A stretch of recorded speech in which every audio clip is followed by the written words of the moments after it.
Picture this. You're a young person in Rome, living in the year 65 AD. The sun sets over the Tiber, painting the marble temples in shades of gold and crimson. You're walking through the Forum with friends, laughing about the chariot races witnessed earlier. Your family isn't wealthy, but comfortable enough. You have dreams of the future, perhaps traveling to Alexandria someday. People tell you constantly that you're beautiful, with delicate features and soft dark hair.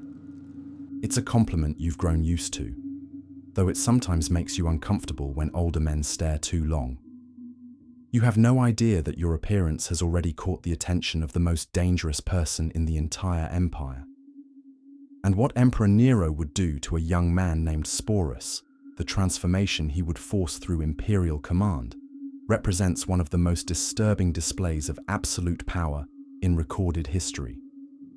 Before diving into this forgotten story of survival and the nature of tyranny, if you enjoy learning about the hidden truths of history, consider hitting that like button and subscribing for more content like this. And please comment below to let me know where you're listening from. I find it incredible that we're exploring these ancient stories together from different parts of the world, connected across time and space by our shared curiosity about the past. To understand what happened to Sporus, you must first understand the man who controlled his fate. Nero Claudius Caesar, Augustus Germanicus, wasn't born a tyrant. In fact, when he ascended to the throne at just 16 years old in 54 AD, many Romans felt hopeful. His early reign, guided by the philosopher Seneca and the prefect Burrus, showed promise. He reduced taxes, increased the Senate's authority, and even banned capital punishment for a time.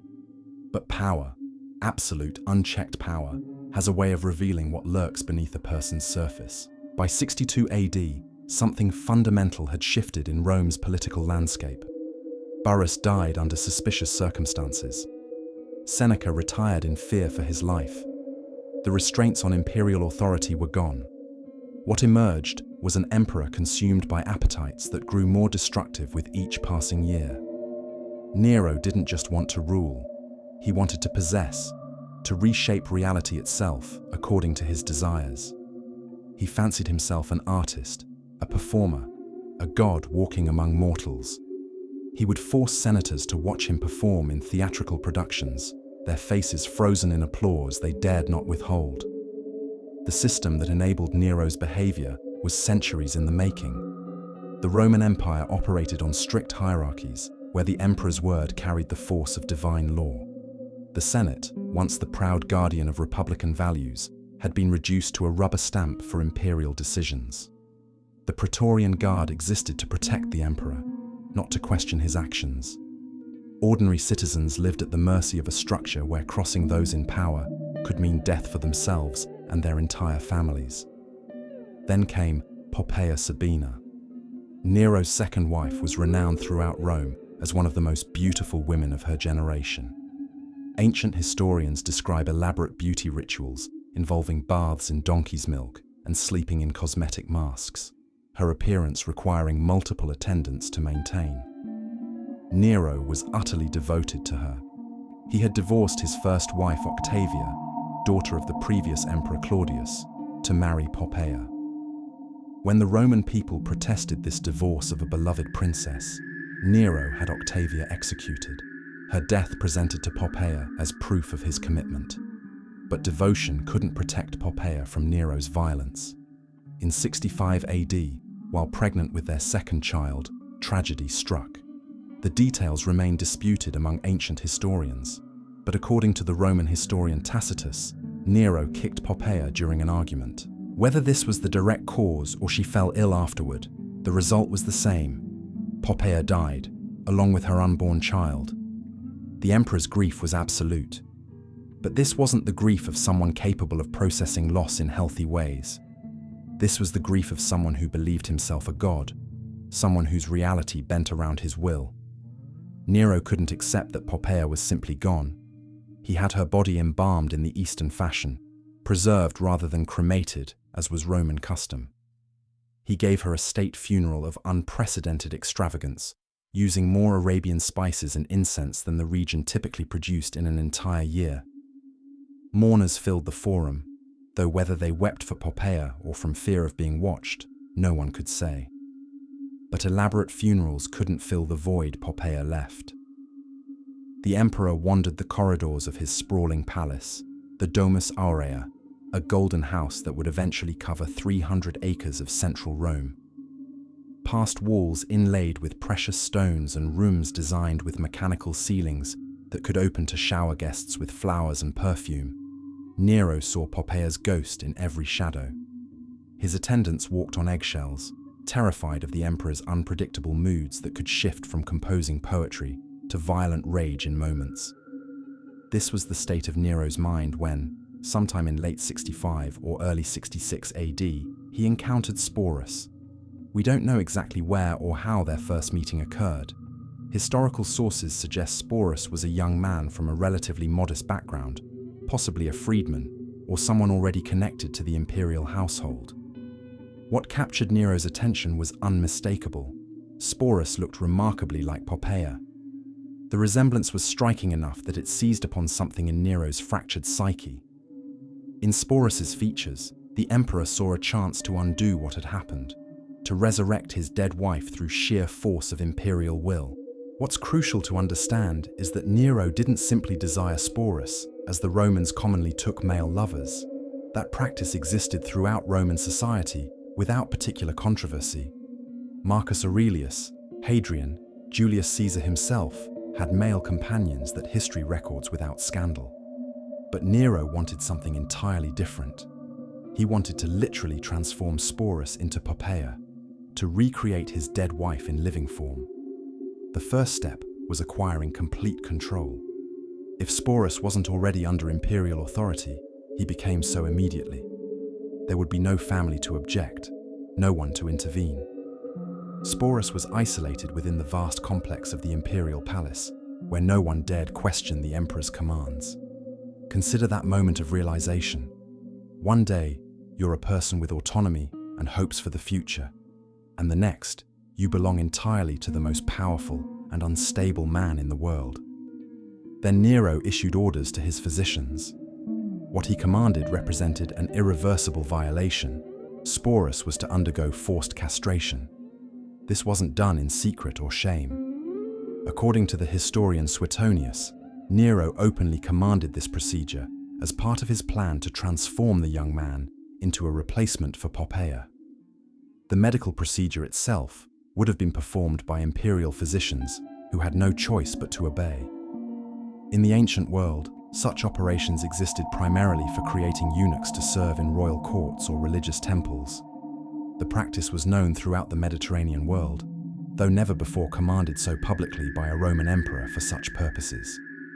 There was no anesthesia as we understand it, perhaps wine mixed with opium derivatives at best. Ancient surgical procedures carried enormous risk. Infection could set in. Complications could prove fatal. That Sporus survived speaks to either the skill of Nero's physicians or simply chance. But survival meant emerging to discover that your body had been permanently altered without your consent, that you could never be who you were before, that the very core of your physical existence had been reshaped by imperial command. What makes Sporus's story so haunting isn't just this violation, it's what came systematically afterward. Nero didn't stop with the physical transformation. He had created what he saw as a blank canvas, and now he set about painting Poppaea's image upon it. Sporus was dressed in the clothes Poppaea had worn, the elaborate stolas and palace of a Roman empress. His hair was styled in the complex arrangements Poppaea had favored, requiring hours of work by the same slaves who had once attended the dead empress. Cosmetics were applied following Roman beauty standards: chalk powder to whiten the skin, red ochre for the lips and cheeks, ash to darken the eyebrows. Jewelry that had adorned Poppaea's body now weighed down Sporus's frame. The emperor called him Sabina, Poppaea's family name, not Sporus, which represented who he had been. Nero insisted that everyone in the palace, everyone who encountered his creation, refer to Sporus as Sabina, using feminine forms of address, treating him as a woman. To do otherwise was to risk Nero's wrath, and by now everyone understood what that meant. But Nero went even further. In 67 AD, approximately a year after Sporus had been taken into imperial custody, Nero staged a wedding ceremony. He married Sporus in a full public ceremony that included all traditional Roman marriage rites. According to multiple ancient historians, including Tacitus and Suetonius, the wedding included conventional elements, witnesses from among Rome's elite, formal contracts, a bridal veil for Sporus, the customary rituals. Nero took the role of husband, while Sporus, dressed as an empress, called by a dead woman's name, played the bride. Try to picture the scene through the lens of Roman political culture. Senators and generals, men who had conquered provinces and commanded legions, standing witness as their emperor married someone he was presenting as his dead wife reborn. The wedding was held with full imperial ceremony, as if this were a legitimate union that would produce heirs and secure the dynasty. Musicians played, priests chanted blessings, guests offered congratulations. And at the center of it all stood Sporus, his entire existence reduced to fulfilling one man's inability to process grief. After the ceremony, Nero treated Sporus exactly as he had treated Poppaea. He was given the title of Augusta, Empress of Rome. He appeared with Nero at public events, seated beside him on official occasions, addressed with the respect and ceremony due to an imperial consort. The emperor would embrace him in public, call him my Sabina, speak to him as though he truly were Poppaea returned from death. This wasn't done in secret. This was public imperial policy, witnessed by thousands. And Roman society, for all its complexity and cultural achievement, maintained hierarchies that made such actions possible. The emperor's authority in first-century Rome approached the absolute. What he commanded became law. Those who might have objected faced a stark reality. Speak against the emperor and risk execution, not just for yourself, but for your entire family. Other members of the imperial court watched this situation unfold and could do nothing effective to intervene. Some, hoping to curry favor with Nero, played along enthusiastically, addressing Sporus as empress and pretending the situation was perfectly normal. Others averted their eyes and spoke in whispers when the emperor couldn't hear. The philosopher Seneca, who had once guided young Nero toward wisdom and restraint, had already been forced to take his own life in 65 AD, implicated in a conspiracy against Nero, whether truly guilty or not. The wise teacher who might have stood against such excess was gone. For Sporus, there was no escape from this existence. Where could someone in his position go?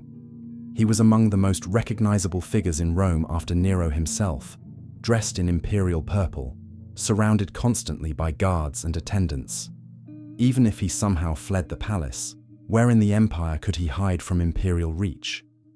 Rome controlled the known world from Britain to Egypt, from Spain to Syria.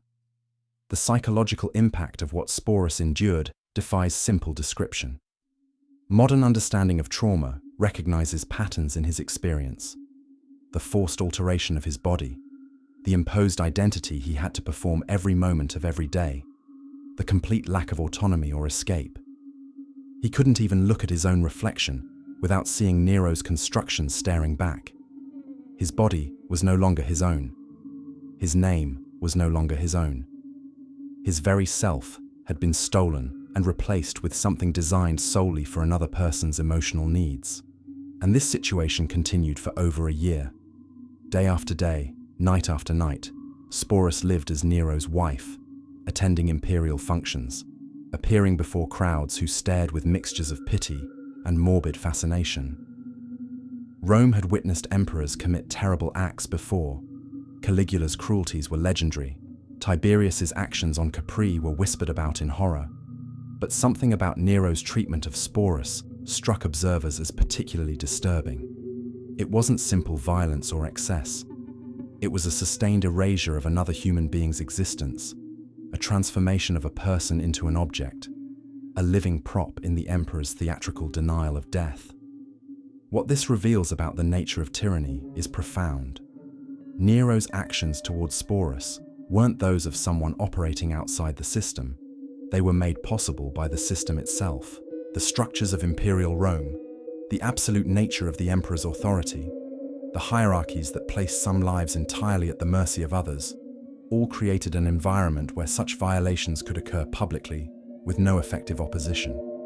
But Nero's grip on power was weakening through forces beyond his control. His extravagance had severely depleted the imperial treasury. The Great Fire of Rome in 64 AD, whether or not Nero bore responsibility for its start, had destroyed much of the city.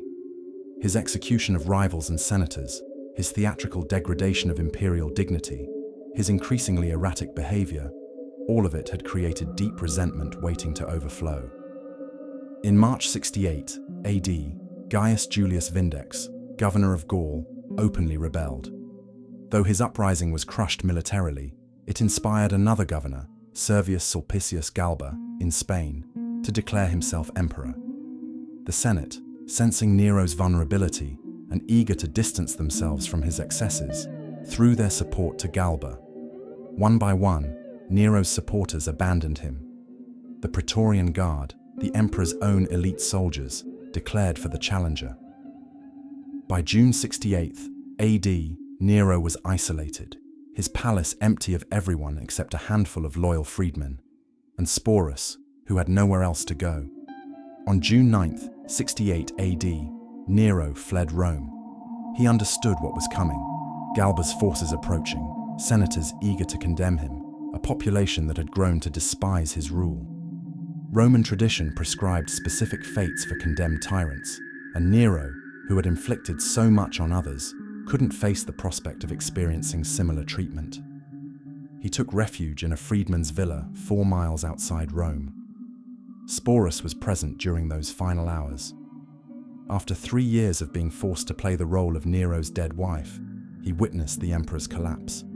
As soldiers approached to arrest him, Nero chose to end his own life, pressing a dagger to his throat. His last words, according to Suetonius, were a lament about dying artistry.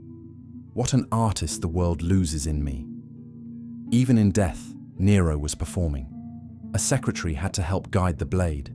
Emperor Nero, who had commanded the world's greatest empire, who had reshaped another human being to suit his fantasies, couldn't even complete his own final act without assistance.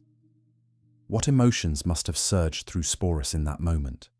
Relief that his captor was gone. Horror at witnessing death. A strange grief for the only person who had defined his existence for 3 years. Fear of what would come next. With Nero dead, what was Sporus supposed to be now?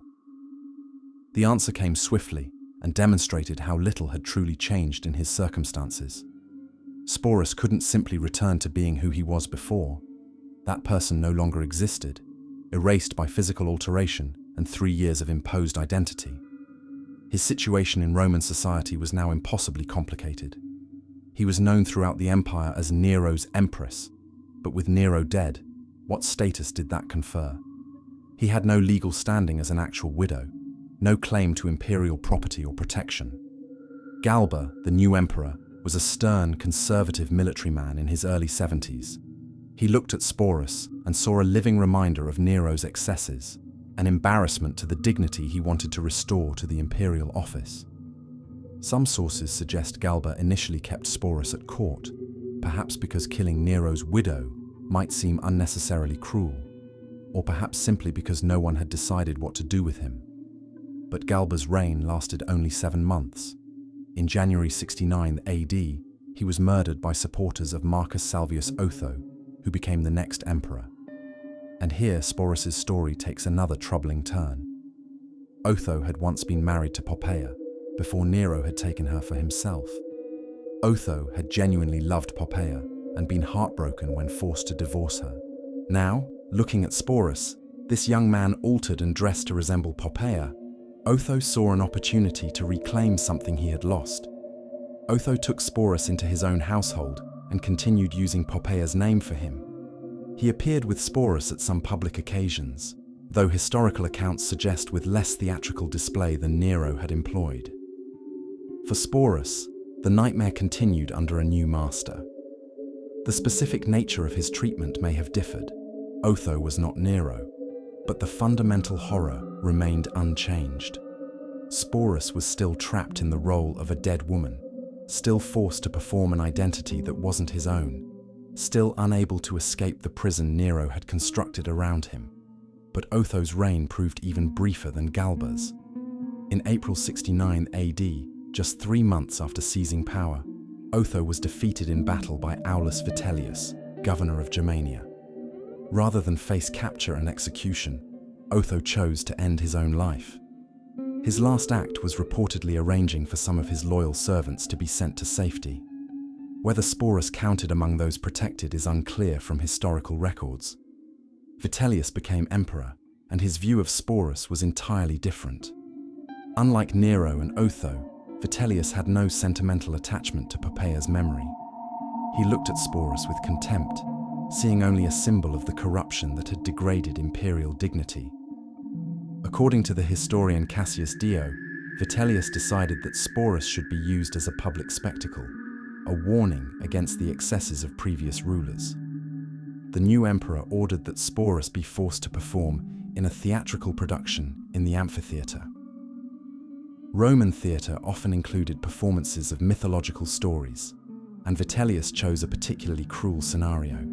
Sporus would play the role of Proserpina in a dramatization of her abduction to the underworld, a story that included elements of violation and forced marriage. Sporus would be displayed before jeering crowds, his years of suffering turned into public entertainment.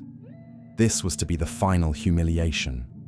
After everything Sporus had endured, the forced physical alteration, the imposed marriage, the years of performing as someone he wasn't, being passed between emperors like property, he was now to be degraded for crowd amusement. His suffering commodified into spectacle. Sporus made a choice. It was perhaps the only choice that was truly his own in the 3 years since Nero had first noticed him. In 69 AD, before the scheduled performance could take place, Sporus ended his own life. The historical sources don't provide details about the method, noting only that he chose death over the planned public humiliation. He was approximately 19 or 20 years old. The tragedy of Sporus's death is that it represented his first autonomous act in years. Everything else, his transformation, his role as imperial consort, his passing to subsequent emperors, had been done to him, decided by others, forced upon him. But in choosing when and how his life would end, Sporus reclaimed a fragment of agency. He refused to be displayed one more time, refused to have his suffering turned into entertainment, refused to continue being the thing that had been made of him. The aftermath of Sporus's story reveals how deeply it disturbed even violence-accustomed Romans. Multiple ancient historians, Tacitus, Suetonius, and Cassius Dio, all recorded his story in their works, which suggests it resonated as particularly troubling even among the catalogue of imperial cruelties. The fact that we know his name at all indicates that ancient historians recognized his individuality, despite Nero's attempts to erase it. Later, Roman writers used Sporus as a symbol when discussing Nero's descent into tyranny. Early Christian sources pointed to his story as evidence of pagan Rome's moral failings. But in their moralizing and symbolism, many of these writers lost sight of Sporus himself. He became a rhetorical device rather than a real person who suffered real horrors. We know almost nothing about who Sporus was before Nero noticed him. No ancient source preserves information about his family, his childhood, his personality, or his dreams.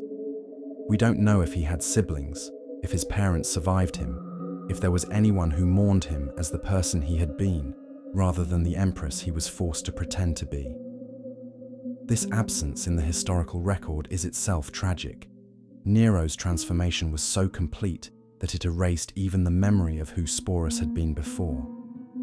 What we can infer from the sources is that Sporus possessed remarkable resilience. He survived a dangerous medical procedure. He endured 3 years of sustained psychological manipulation that might have broken many people entirely. He survived being passed between 3 different emperors during Rome's chaotic year of the 4 emperors. he maintained enough sense of self, buried somewhere beneath the layers of imposed identity, to ultimately choose death over further degradation. That choice, grim as it is, represents a kind of victory, a refusal to be entirely consumed by what had been done to him. The broader historical context makes Sporus's story even more significant for understanding how power operates. The year 69 AD came to be known as the Year of the Four Emperors: Galba, Otho, Vitellius, and finally Vespasian, who stabilized the empire. This period of chaos and civil war claimed thousands of lives as armies clashed and political factions murdered rivals. In the grand sweep of history, Sporus was one victim among many. But his suffering was different in kind, not the collateral damage of war or political purges, but the sustained, calculated destruction of a person's identity and bodily autonomy for one man's inability to process grief. Modern readers often wonder why no one intervened to help Sporus, why no senator or general stood against what was happening. The answer lies in understanding the absolute nature of imperial power in first-century Rome. The emperor was not just a political leader, but a figure whose authority approached the divine. To openly defy the emperor was not merely dangerous, but almost conceptually impossible for many Romans raised within that system. The Senate had been systematically cowed through decades of imperial violence against those who questioned authority. The Praetorian Guard existed to protect the emperor, not to judge his actions. Individual senators or courtiers might privately deplore what Nero did, but public opposition could mean death for themselves and their entire families. There's also the uncomfortable reality that Roman society, for all its cultural achievements and legal sophistication, maintained hierarchies of human worth that made Sporus's suffering easier for many to ignore or rationalize. Roman legal principles that protected citizens' bodies from certain violations simply didn't apply when the emperor himself was the one issuing commands. The system was designed to concentrate power, not to check it. The question of Sporus's own inner experience haunts his story. We cannot know his private thoughts, whether he found ways to psychologically distance himself from what was happening, whether some core sense of self remained intact beneath the imposed identity of Sabina, what strategies he developed to survive each day. The ancient sources record what was done to him, but preserve nothing of his subjective experience, his emotions, his moments of hope or despair. He had no opportunity to tell his own story, to leave memoirs or confessions. Everything we know comes filtered through the perspectives of Roman historians, who saw him primarily as an illustration of Nero's tyranny, rather than a person with internal life worth recording in its own right. What we can say with certainty is that Sporus's story illuminates the nature of absolute power and its capacity to completely destroy those caught in its path. Nero didn't simply desire Sporus. If that had been all, the story would be tragic, but not unique in Roman history. Instead, Nero sought to fundamentally reshape another human being, to override reality itself through the force of imperial will and the structures that made such will enforceable. The fact that he could order irreversible physical alterations, force someone into a new identity, marry them in a public ceremony, and have all of Roman society accommodate this fantasy, reveals the terrifying potential of unchecked authority operating within systems designed to concentrate rather than limit power. Perhaps most tragically, Sporus's suffering served no purpose beyond Nero's emotional needs. It didn't advance the empire's strategic interests, didn't secure political advantage, didn't even provide Nero with genuine comfort. How could it, when Sporus could never truly be Poppaea? It was suffering inflicted essentially for its own sake, or rather for the sake of one man's denial of death and obsessive need for control. In that sense, Sporus represents countless victims throughout history who have been destroyed not for grand political reasons or religious conflicts, but simply because someone with power chose to use them as objects rather than respect them as people. Behind every historical narrative of imperial grandeur, the roads Rome built, the territories conquered, the legal principles that influenced Western civilization, there are individual human stories like Sporus's.